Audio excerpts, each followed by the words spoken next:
Hello hello students, I am Karuna Sharma from Krishna coaching classes. आज मैं आपके सामने यूपी बोर्ड क्लास 12th का पोइट्री सेक्शन शुरू करने जा रही हूँ, जिसमें कि मैं फर्स्ट पोएम आज पढ़ाऊँगी। फर्स्ट पोएम का नाम है character of A happy life. इसके राइटर हैं सर हेनरी वुटन। देखिए, कैरेक्टर का अर्थ होता है गुण, ऑफ हैप्पी लाइफ। तो सर हेनरी वुटन ने हमें यहाँ पर हैप्पी लाइफ के कुछ गुण बताए हैं कि कोई मनुष्य किस प्रकार हैप्पी लाइफ जी सकता है, किस प्रकार अपनी लाइफ में प्रसन्न रह सकता है। तो इस पोएम को मैं पढ़ाऊंगी। इससे पहले कुछ राइटर के बारे में बताऊंगी, लेकिन मैं अपने नए व्यूअर्स से कहना चाहूँगी कि मेरे चैनल को सब्सक्राइब शेयर ज़रूर करें और बेल आइकन प्रेस करना ना भूलें, ताकि मेरे न्यू वीडियोस आप तक समय समय पर पहुंचते रहें। तो नए वीडियोस पाने के लिए मेरे चैनल को सब्सक्राइब कर दीजिए। अब हम थोड़ा सा सर हेनरी वुटन के बारे में देखते हैं। ये राइटर जो है सर हेनरी वुटन, इनकी जो ये लिखी गई पोएम है ये बहुत ही इंस्पायरिंग पोएम है कि ये हमें इंस्पायर करती है कि हमें लाइफ में हैप्पी कैसे रहना चाहिए, what should we do and what should we not do कि टू लिव हैप्पी लाइफ, कि हमें हैप्पी लाइफ जीने के लिए क्या करना चाहिए, क्या नहीं करना चाहिए।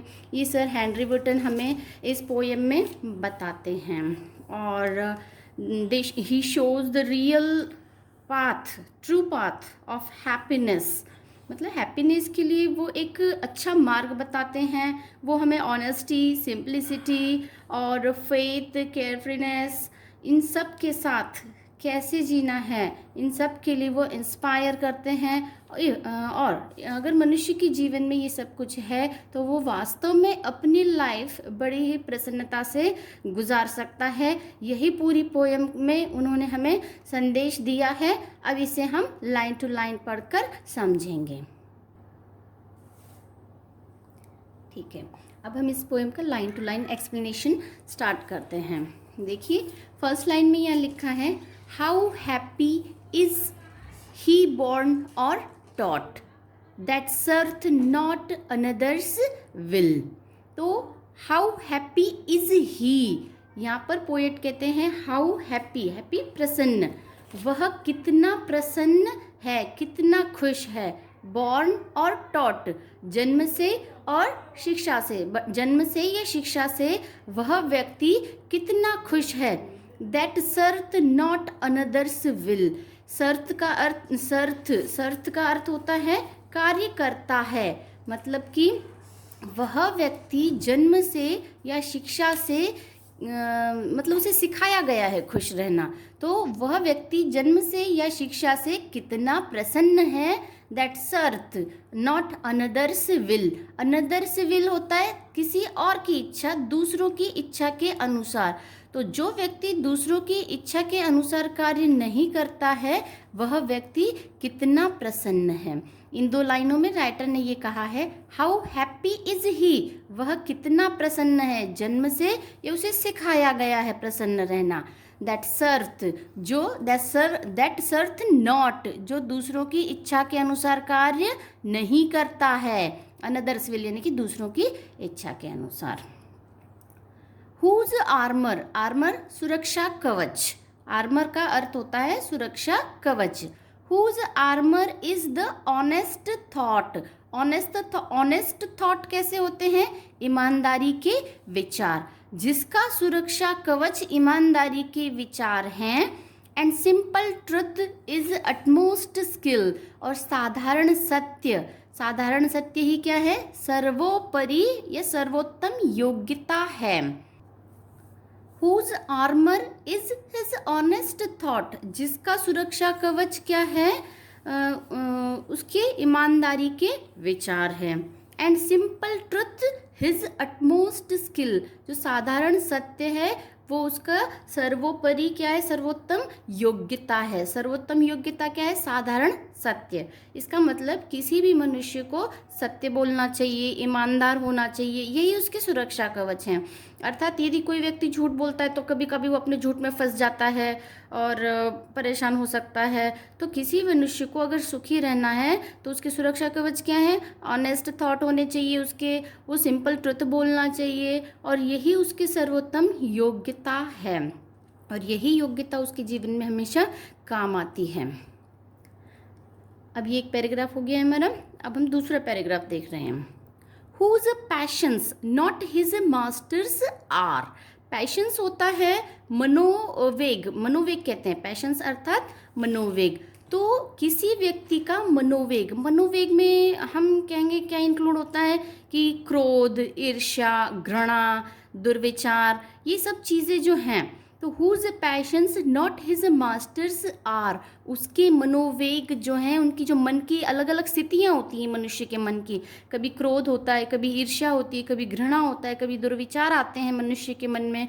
तो ये उसके पैशंस का, उसका पैशन उसका मास्टर नहीं है।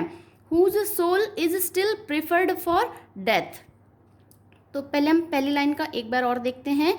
Whose passions not his masters are, मतलब कि उसकी इच्छाएं उसका मालिक, whose passions not his masters, उसकी इच्छाएं उसका मालिक नहीं है, बल्कि वो अपनी इच्छाओं को नियंत्रण में रखता है और अपनी इच्छा अनुसार कार्य करता है।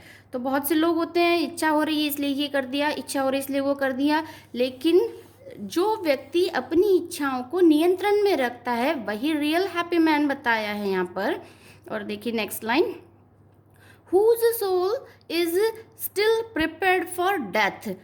हुज सोल, सोल होती है आत्मा, जिसकी आत्मा हमेशा प्रिपेयर्ड फॉर डेथ, मृत्यु के लिए तैयार रहती है। तो जिसकी आत्मा हमेशा मृत्यु के लिए तैयार रहती है, मतलब उसे किसी चीज़ का डर नहीं है, वो सत्य के लिए मर भी सकता है।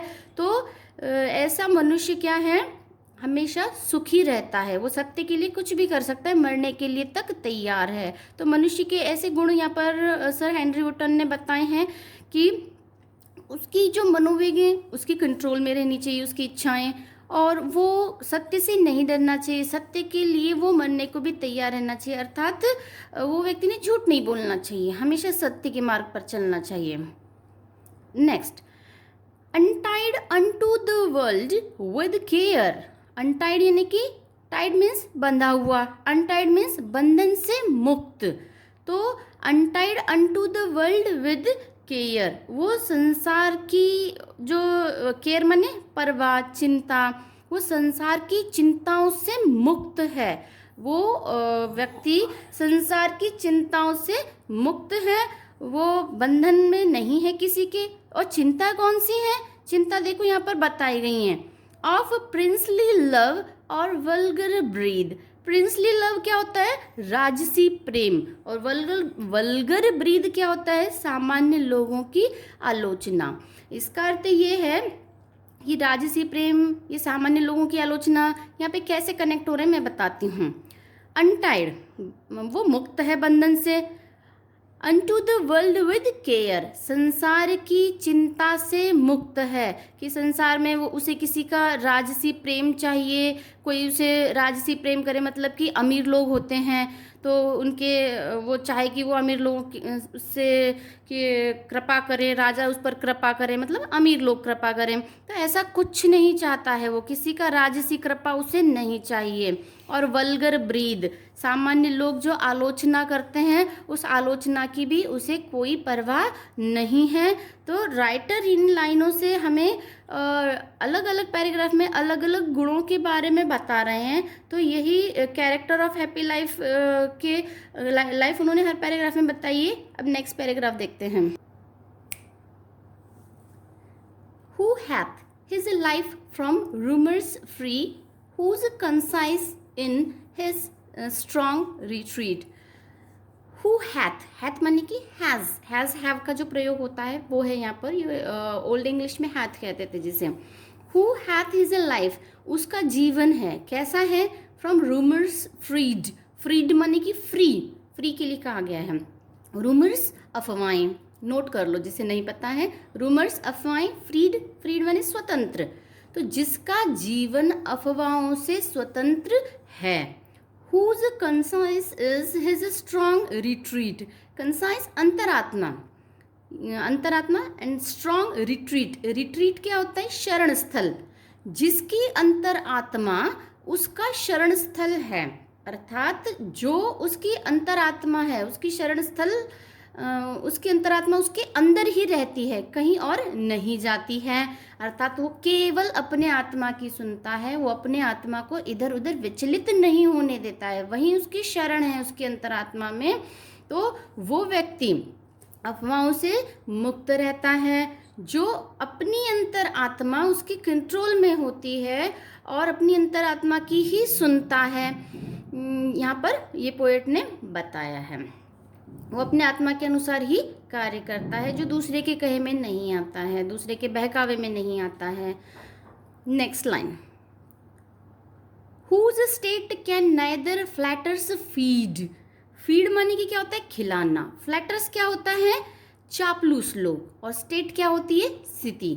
तो हुज स्टेट, हुज यहाँ पर ये उस व्यक्ति के लिए कहा गया है कि जो व्यक्ति अपने मन को अपने कंट्रोल में रखता है। तो whose state can neither flatterers freed, उस व्यक्ति की स्थिति कभी भी फ्लैटर माने कि चापलूस लोग, फ्लैटर चापलूस लोग, उस व्यक्ति की स्थिति कभी भी चापलूस लोग जो खिलाना, मतलब कि चापलूस जो लोग जो बातें करते हैं तो उनकी बातों में नहीं आता है। उसकी स्थिति हमेशा कैसी होती है, इन चापलूस लोगों के, ये फ्लैटर्स फीड दिखाया है, इन चापलूस लोगों की बातों में वो कभी नहीं आता है। फ्लैटर्स फ्रीड यानी फ्लैटर्स लोगों का भोजन, चापलूस लोगों के भोजन, तो उसका मस्तिष्क कभी चापलूस लोगों को खिलाया हुआ भोजन नहीं खाता है। अर्थात उसका मन चापलूसों की चापलूसी करने पर भी विचलित नहीं होता है, वो अपने मस्तिष्क में जो सोच कर बैठा है उसके अकॉर्डिंग ही वो कार्य करता है। Nor ruin make oppressors great. Ruin क्या होता है, घृणा, सॉरी विनाश, रुइन माने कि विनाश, ना ही nor ruin make oppressors great, ना ही विनाश जो दमनकारी लोग होते हैं उनको महान बनाता है। दमनकारी लोग होते हैं जो कि दूसरों को दबा कर रखते हैं, तो इन लोगों का दमनकारी लोग जो होते हैं, मतलब कि उसकी अवस्था चापलूसों से भी मुक्त है और दमनकारियों से भी मुक्त है। जो लोग दबा कर रखते हैं, किसी के प्रेशर में आ जाते हैं, तो ऐसे लोगों से भी उसकी अवस्था कैसी है, मुक्त है, ना किसी के दबाव में आता है, ना किसी की चापलूसी में आता है। वो अपनी स्ट्रॉन्ग रिट्रीट है, उसकी कंसाइज कैसी, उसकी अंतरात्मा जो है वो कैसी है, वो अपनी अंतरात्मा की ही बात मानता है। Who envies none whom chance doth rise। envies यानी कि क्या होता है, घृणा करना। Who envies none, वो किसी से घृणा नहीं करता है। whom chance doth rise, जो एक अवसर पाकर जो ऊपर उठ जाते हैं। इसका अर्थ क्या है, कुछ कुछ लोग एकदम से उनकी स्थिति अच्छी हो जाती है, राइज हो जाती है, उठ जाती है, तो ऐसे लोगों से वो घृणा नहीं करता है। जनरली लोग क्या करते हैं, सामने कोई व्यक्ति थोड़ी सी भी प्रगति कर लेता है तो उसे जलने लगते हैं और अपने विचारों को बदल देते हैं कि उसको कैसे परेशान करें, क्या करें। तो इस प्रकार से वो ऐसे घृणा भी नहीं करता है। हुज एनवीज नन, जो किसी से घृणा नहीं करता है। whom chance doth rise, जो अवसर को पाकर ऊपर उठ गए हैं। नॉर वाइज, और ना ही उनकी बुराई करता है। नहीं तो लोग क्या करते हैं, कोई व्यक्ति आगे बढ़ता है तो उसके पीछे से बुराइयां करते हैं कि वो ऐसे बढ़ गया, वो वैसे बढ़ गया, गलत कार्य किए। तो वो व्यक्ति जो अपने मन को अपने कंट्रोल में रखता है, वो किसी की बातों में नहीं आता है। तो ऐसे व्यक्ति जो होते हैं वो ना ही किसी व्यक्ति के अवसर पाते ही ऊपर उठने वाले व्यक्ति से घृणा करते हैं और ना ही उनकी कहीं जाकर बुराई करते हैं। हु नेवर अंडरस्टूड, वो कभी बुरा नहीं मानते। जो व्यक्ति होते हैं वो कभी बुरा नहीं मानते। How deepest wounds are given with praise, मतलब कि कितने भी गहरे घाव, डीपेस्ट वुंड मतलब कि गहरे घाव, कितने ही गहरे घाव उसे दिए जाएं विद प्रेज, प्रशंसा करके कैसे घाव दिए जाते हैं, देखिए कुछ लोग द्विअर्थी बातें कहते हैं मुंह पे, मतलब कि वो कहना तो कुछ और चाहते हैं, लेकिन वो द्विअर्थी बात करके लोगों को परेशान करते हैं, टीज करते हैं। तो वो ऐसे लोगों का भी बुरा नहीं मानते हैं, उसे कितने भी घाव दे दे कोई द्व्यर्थी बातें करके। अक्सर लोगों की आदत होती है, जो लोग आगे बढ़ते हैं उनको परेशान करने के लिए कुछ लोग द्व्यर्थी बातें बोलते हैं, उसे परेशान करते हैं, लेकिन कितने भी गहरे घाव दो, ऐसे व्यक्ति को कोई परेशानी नहीं होती है। दूसरा व्यक्ति उसको कितना परेशान करे, कितने भी घाव दे, उसके बारे में दुनिया में जाकर भलाई बुराई कहे, तो ऐसा व्यक्ति परेशान नहीं होता है। Nor rules of a state but rules of good state.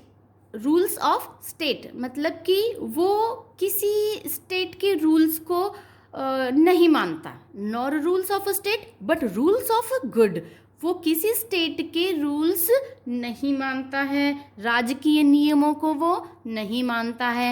तो वो व्यक्ति किस नियम को मानता है? रूल्स ऑफ गुड, यहाँ लिखा है बट रूल्स ऑफ गुड, वो केवल अच्छाई के नियमों को मानता है। जो व्यक्ति राजकीय नियमों को नहीं मानता है वो केवल अच्छाई के नियमों को मानता है। कौन सा व्यक्ति? जो व्यक्ति राइटर ने जैसे डिस्क्राइब किया है, अच्छा व्यक्ति, character of a happy life. तो जिस व्यक्ति के मन में अपने स्वयं के विचार होते हैं, स्वयं की प्लानिंग होती है कैसे कार्य करना है, और वो सिंप्लिसिटी से रहता है, ऑनेस्टी से रहता है, वो किसी से नहीं डरता, वो किसी राजकीय नियम को नहीं मानता, और वो केवल अपने अच्छाई के नियमों को मानता है। वो केवल ये देखता है क्या करो तो अच्छा होगा और क्या नहीं करो, मतलब क्या करो तो बुरा होगा। वो केवल अच्छा बुरा क्या होता है ये जानकर कार्य करता है, तो वो व्यक्ति सदा प्रसन्न रहता है। Who God doth late and early pray, जो भगवान की दिन रात पूजा करता है, लेट एंड अर्ली दिन रात प्रार्थना करता है। Who God doth late and early pray, जो भगवान की दिन रात पूजा करता है। More for his grace than gifts to lend, तो वो केवल किस लिए पूजा करता है? ग्रेस के लिए, जो कि कृपा, वो अपनी केवल भगवान से कृपा चाहता है। देन गिफ्ट्स टू लैंड, ना ही वो गिफ्ट्स लेना चाहता है। तो who God doth late and early pray, जो दिन रात भगवान से प्रार्थना करता है केवल उस पर कृपा बनाए रखने के लिए, ना ही कि वो गिफ्ट्स मांगता है, उपहार मांगता है। वो व्यक्ति भगवान से ऐसी कोई चीज़ नहीं मांगता कि हे भगवान मेरा ये काम कर दो तो मैं 101 रुपये का प्रसाद चढ़ाऊँगा, 500 रुपये का प्रसाद चढ़ाऊँगा, ऐसा वो कुछ नहीं मांगता है भगवान से। वो कहता है केवल अपनी कृपा मुझ पर बनाए रखिए। Who entertains the harmless day, वो पूरे दिन अपना मनोरंजन कैसे हानि रहित करता है? हार्मलेस हानि रहित, इंटरटेन्स मनोरंजन करना, तो वो अपना पूरे दिन कैसे मनोरंजन करता है जिससे हानि ना हो? विद वेल चूजन बुक, अच्छी अच्छी किताबें पढ़कर और फ्रेंड या मित्रों के साथ। तो वो अपना पूरा दिन ऐसे व्यतीत करता है अच्छी अच्छी चुनी हुई किताबों के साथ या फ्रेंड के साथ, कहते हैं वो अपना पूरा दिन व्यतीत करता है। Next, this man is free from servile bands. Servile यहाँ पर है दासता के बंधन। दासता क्या होता है? गुलामी। तो वो क्या है? This man is free from servile bands, ये गुलामी के बंधनों से मुक्त है। ये व्यक्ति जो है, this man is free from servile bands, वो दासता के बंधनों से मुक्त है, वो किसी का गुलाम नहीं है। ऑफ होप टू राइज और फियर टू फॉल, वो बंधन कौन से बताए हैं? ऑफ होप टू राइज, किसी किसी को जो राइज यानी कि उन्नति करना, उन्नति की आशा, या फियर टू फॉल, अवनति का डर, गिरने का डर। तो ये इन सब बंधनों से मुक्त है। उन्नति की आशा या गिरने का डर, इन सब बंधनों से वो मुक्त है। लॉर्ड ऑफ हिमसेल्फ, वो स्वयं खुद का भगवान है। दो नॉट ऑफ लैंड्स, यद्यपि उसके पास बहुत सारी धन दौलत नहीं है, परंतु वो खुद का भगवान, खुद का मालिक है। एंड हैविंग नथिंग, उसके पास कुछ नहीं है। ही हैथ ऑल, फिर भी उसके पास सब कुछ है। देखिए यहाँ पर हम कह सकते हैं लास्ट लाइन में ऑक्सीमोरन यूज़ किया है कि उसके पास कुछ भी नहीं है और उसके पास सब कुछ है, मतलब कि विरोधाभास है। ऑक्सीमोरन यहाँ पर यूज़ किया गया है। या आगे जब मैं पढ़ाऊँगी तो मैं ग्रामर पोर्शन वहाँ पर ये काम आएगा। लास्ट लाइन देखिए, उसके पास कुछ नहीं है पर उसके पास सब कुछ है। तो यहाँ पर राइटर ने बहुत ही अच्छी तरीके से बताया, बहुत ही इंस्पायरिंग पोएम है और ये सभी को ज़रूर पढ़नी चाहिए। ये पोएम बहुत अच्छी है। इसमें व्यक्ति को अपने लिए कैसे जीवन में काम करना है, कैसे हैप्पी रहना, ये बताया गया है सर हेनरी वुटिन द्वारा। इस प्रकार हमारी ये पोएम यहाँ पर ख़त्म हो चुकी है। तब तक के लिए गुड बाय। और बच्चों, गुड बाय कहने से पहले मैं आपसे एक बात और कहना चाहूँगी कि मेरे चैनल को सब्सक्राइब कर ले, क्योंकि इस चैनल पर हम सिर्फ इंग्लिश ही नहीं बल्कि 12th की physics, math, bio, banking, psychology, civics, economics आदि के भी वीडियोस हम अपलोड करने जा रहे हैं। और केवल 12th के ही नहीं बल्कि 10th की भी maths, science, English, social, commerce के सब्जेक्ट्स की वीडियोस भी हम यहाँ पर अपलोड करने जा रहे हैं। अतः मेरा सभी बच्चों से ये निवेदन है कि इस चैनल को सब्सक्राइब करें ताकि इन सारी सब्जेक्ट्स की वीडियोस आपको तुरंत प्राप्त हों। अगर आप सब्सक्राइब नहीं करेंगे तो दिक्कतें आ सकती हैं, आपको टाइम पर ये वीडियोस नहीं मिल सकती हैं, जिसकी पिछली वीडियोस मिस हुई हैं और अगली वीडियोस प्राप्त करना चाहते हैं, ये सब्सक्राइब करें और बेल आइकन दबाएं, तभी आप प्राप्त कर सकते हैं। Okay, finally good bye.